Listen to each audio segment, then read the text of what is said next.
నమస్కారం. వ్యూస్ ఛానల్కి స్వాగతం. ఇప్పుడు మనం సినిమా పాటల గురించి ఒకటి మాట్లాడుకోవడం అంతా అయింది కదా.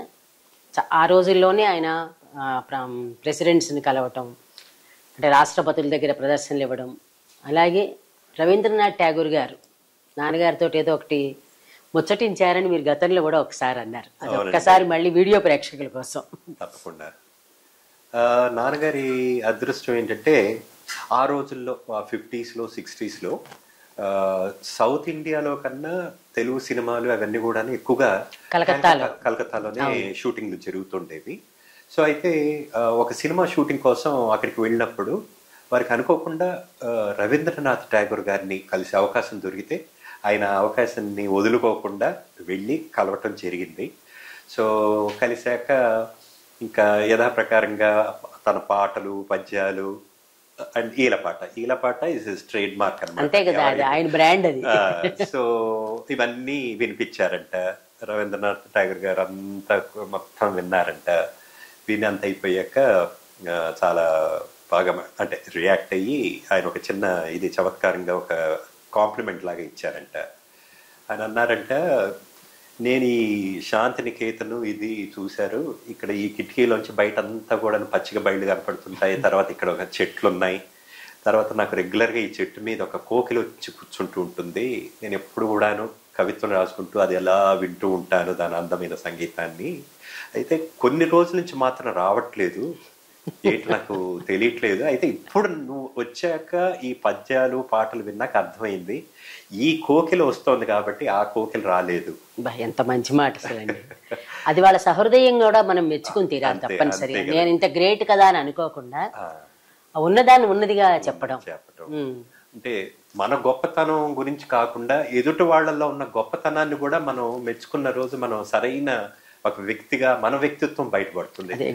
సో ఆయన విశ్వకవి కాబట్టి ఆయన గొప్ప వ్యక్తిత్వాన్ని నాన్నగారికి ఇలా కాంప్లిమెంట్ ఇచ్చి ఆయన చెప్పటం, ఇది చెప్పాక వెంటనే యువర్ ఆంధ్ర స్టేజ్ నైటింగేల్, మంచి బిరుదు, ఆంధ్ర స్టేజ్ నైటింగేల్ అని చెప్పేసి నాన్నగారికి ఆ రోజు బిరుదిస్తే అది నాన్నగారు ఉన్నంతకాలం ఇప్పటికీ కూడాను నైటింగేల్ ఆఫ్ ఆంధ్ర స్టేజ్ అనే బిరుదుని ఆయన ఇచ్చి నాన్నగారిని అలా పొగట్టడం జరిగిందనమాట. సో చాలా మెమరబుల్ ఇన్సిడెంట్. అవునండి. తర్వాత నాన్నగారికి తన జీవిత కాలంలో నాకు తెలిసి ఎంతమంది మరి ఇలాంటి అరుదైన అదృష్టం వారికి దక్కిందో నాకు తెలియదు, కానీ నాన్నగారికి మాత్రం ఇద్దరు ప్రైమ్ మినిస్టర్స్ వాళ్ళ పదవీ కాలంలో ఇద్దరు ప్రైమ్ మినిస్టర్లు, ప్రధానమంత్రుల్ని, ఇద్దరు రాష్ట్రపతుల్ని కలవటం కూడా జరిగింది.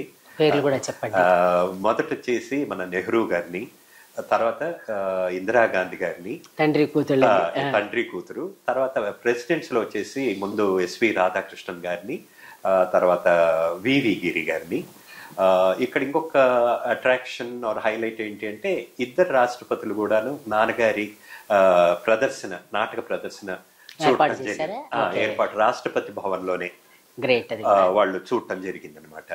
సో ఒక ప్లేలో స్థాన నరసింహారావు గారు సత్యభామ క్యారెక్టర్ వేస్తే ఇంకొక దాంట్లో మాత్రం మా మదరే వేశారు, లక్ష్మి గారు మా మదరే ఈ నాటకంలో తను చేశారు. సో అంటే ఇది నాకు తెలుసు. రాష్ట్రపతి వివి గిరి గారు మాత్రం తన సతీమణితో కలిసి, ఆవిడ పేరు నాకు తెలుసు సరస్వతి గారు, వాళ్ళిద్దరూ కలిసి మా నాన్నగారికి అమ్మగారికి వాళ్ళు సత్కారం చేశారు. సో చేసి శాలువ కప్పి పూలదండలు వేసి ఇవన్నీ చేశారు. తర్వాత నెహ్రూ గారి దగ్గర నాన్నగారు ఈలపాట పాడాక నెహ్రూ గారు మా నాన్నగారిని చెయ్యి ఇలా చాచమన్నారంట. సరే ఇలా చేయమన్నారు, మళ్ళీ ఇలా తిప్పమన్నారంట, ఇలా తిప్పారంట, దగ్గరికి తీసుకున్నారంట, ఇలా చూసి చేతిలో బూరె గాని అసలు ఎలాంటి ఇన్స్ట్రుమెంట్ లేదు, ఈ ఫింగర్ మాత్రం నోట్లో పెట్టుకొని ఇంత అత్యద్భుతంగా ఎలా పాడగలిగారు అని చెప్పేసి అలాగా ఆయన ఒక కాంప్లిమెంట్ ఇవ్వటం. తర్వాత ఇందిరాగాంధీ గారి దగ్గరికి వెళ్ళినప్పుడు కూడా ఆవిడ కూడాను యాక్చువల్లీ ఆవిడ 15 minutes or 20 minutes టైం ఇచ్చారంట. అప్పుడు ఆవిడ యాక్చువల్లీ ప్రైమ్ మినిస్టర్ బిజీగా ఉంటారు. ప్రతి ఒక్కరికి కూడా ఒక షెడ్యూల్ ఉంటుంది, మనం ఎవరు వెళ్ళినా కూడా. సో 15-20 minutes ఇచ్చి 1 hour కూర్చున్నారు.